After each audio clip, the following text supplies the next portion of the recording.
traverser la crise un petit peu plus difficilement d'un point de vue sanitaire et économique, soit UK, la partie effectivement Brexit a joué pas mal aussi l'année dernière.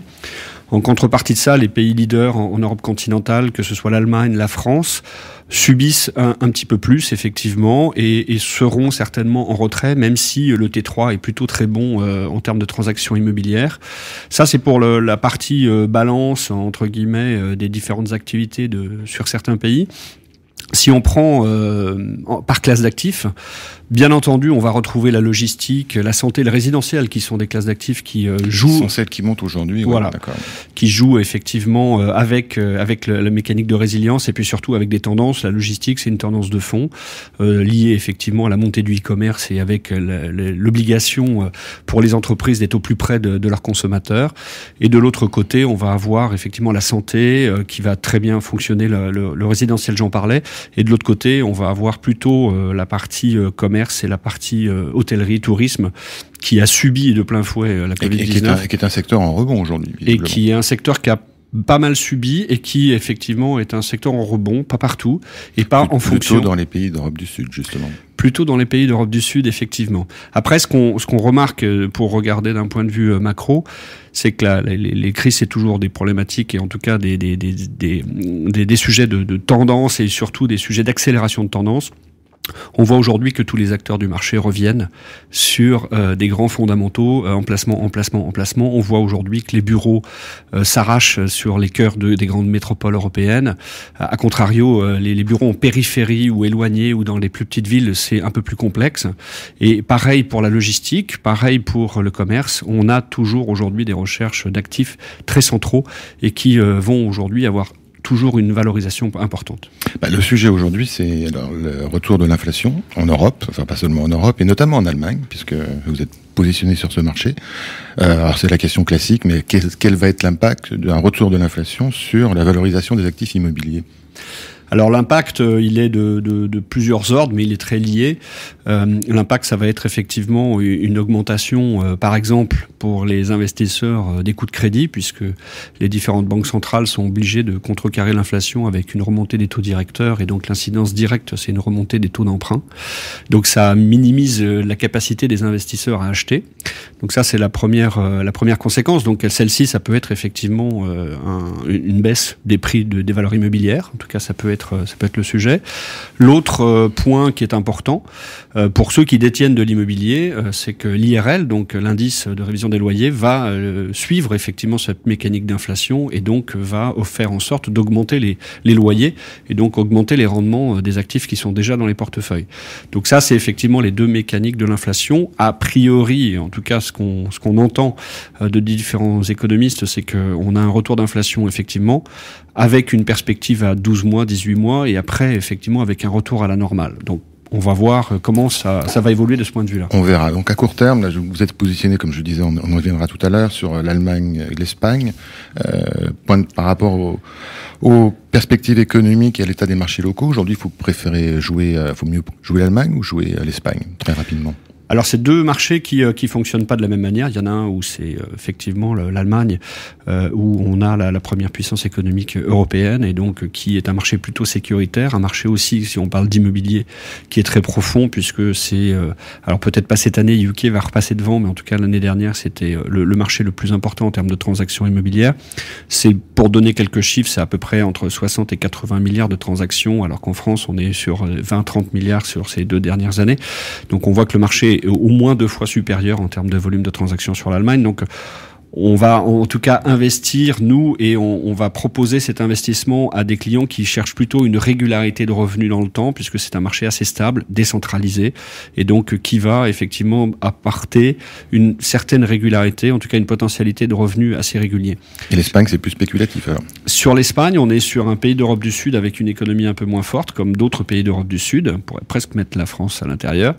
Et de ce point de vue-là, on va avoir effectivement des rebonds. On l'a vu sur le PIB et par rapport à la crise de la Covid-19, on a eu des baisses de PIB très importants sur sur les pays d'Europe du Sud, et derrière avec un rebond qu'on estime aujourd'hui, en tout cas qui est estimé de manière plus importante sur ces pays-là, notamment en 2021, en 2022. Donc c'est un marché qui est plus volatile, et donc pour un investisseur c'est aussi intéressant parce qu'on va aussi aller chercher des opportunités sur ces mouvements effectivement de marché qui sont plus rapides. On a des baisses plus fortes, mais des rebonds plus forts aussi dans ces pays. Alors on verra. Il y a un sujet qui est un sujet très d'actualité aussi, c'est l'ESG. Advenis REM vient de publier sa feuille de route ESG, et vous, à la différence d'autres gestionnaires d'actifs, vous n'hésitez pas à dire que la prise en compte de ces critères va conduire à une baisse des rendements. Vous pouvez nous expliquer pourquoi ? Alors c'est assez naturel dans le sens où les décrets tertiaires en France sont faits de telle manière que tous les acteurs de l'immobilier vont être dans l'obligation de réduire de 40% dès 2030 leur consommation effectivement énergétique, donc leur consommation de CO2. Donc ça va impliquer une feuille de route de travaux nécessaires à faire sur des immeubles qui sont, on va dire aujourd'hui, inefficients d'un point de vue énergétique. Donc ça coûte cher. Donc des travaux, jusqu'à preuve du contraire, effectivement, c'est des coûts et donc ça vient en minimiser effectivement les rendements de ces actifs immobiliers. Est-ce que il y aura la même intensité sur l'ensemble des pays européens justement ? Est-ce que les réglementations sont les mêmes ? Est-ce que l'impact sera le même ? Alors, chaque pays va effectivement avoir, je pense, ses décrets d'application. En France, on a le décret tertiaire qui est assez aujourd'hui lisible et qui va démarrer très très prochainement, qui a démarré et qui va effectivement être en décret d'application là dans les prochains jours et voire tout début d'année prochaine. Mais effectivement, on a une réglementation européenne qui s'appelle la taxonomie qui a été mise en place sur tous les pays d'Europe. Et donc à partir de là, on va avoir effectivement une uniformisation des ambitions et des volonté de tous les pouvoirs politiques pour aller dans le même sens. L'industrie immobilière est la deuxième consommatrice de CO2 après le transport, donc on est cible, entre guillemets. On fait partie des acteurs sur lesquels il y a un potentiel effectivement de rectification important.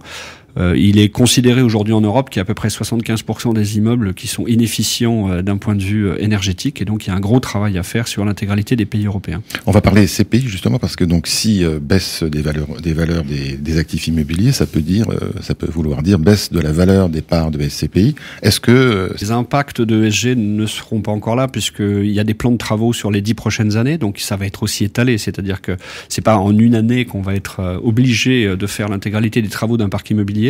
Donc ça va s'étaler sur 10 ans.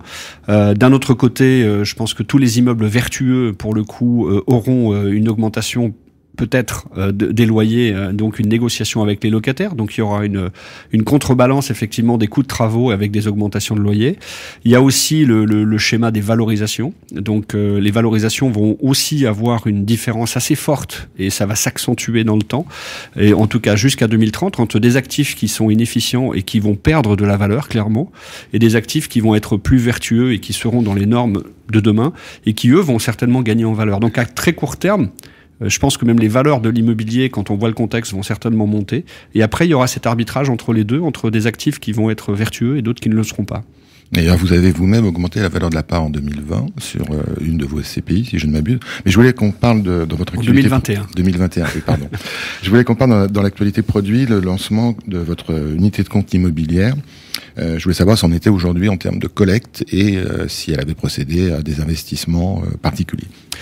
Alors notre société civile, effectivement, Advenis Immo Capital est une SCI, qui va investir au niveau pan-européen et qui va aujourd'hui être positionnée sur différentes classes d'actifs. On a aujourd'hui, comme on l'a indiqué tout à l'heure, des SCPI Eurovalis et Elialis qui sont plus marqués géographiquement.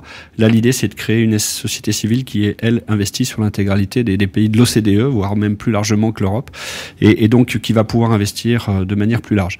Et sur différentes classes d'actifs. Donc ça fait partie des schémas qu'on voulait plutôt opportunistes en termes d'investissement. Donc c'est une SC qui a été lancée en juillet, qui va effectivement finaliser, ou en tout cas finir l'année autour de 7 millions d'euros, avec une accélération l'année prochaine, en sachant qu'elle est principalement investie dans le cadre des contrats d'assurance vie comme une unité de compte. Et elle peut investir en immobilier coté. Et elle peut investir effectivement en immobilier coté également. Alors je voulais qu'on fasse un petit bilan aussi de vos deux SCPI, on en a parlé, Eurovalis et Elialis. Qu'est-ce qu'on peut dire de leur exercice 2021 et est-ce qu'on sait déjà où elles se situeront en termes de rendement ? Alors sur la collecte et les investissements, on va être en ligne avec nos objectifs. C'est environ entre 180 et 200 millions d'euros de collecte, donc ce qui est plutôt un bon exercice. Et puis en termes d'investissement, tout va dépendre de la fin de l'année parce qu'on a quelques opérations qui doivent se déboucler. Donc ça sera soit fin d'année, soit début d'année prochaine, mais on est en ligne avec nos investissements. Et en termes de rendement ? Et en termes de rendement, la SCPI Elialis devrait effectivement progresser un peu parce qu'elle est en phase d'investissement. Et la SCPI Eurovalis pourrait voir un petit peu ces rendements comprimés de part effectivement aussi liés à l'augmentation de capital qu'on vient de faire, l'augmentation du prix de la part qu'on vient de faire. Et je crois savoir qu'elles seront peut-être prochainement labellisées ISR.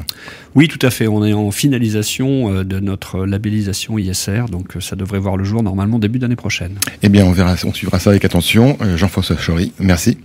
Merci Frédéric. Les acteurs de la pierre papier, une émission présentée par Frédéric Tixier, rédacteur en chef de pierrepapier.fr.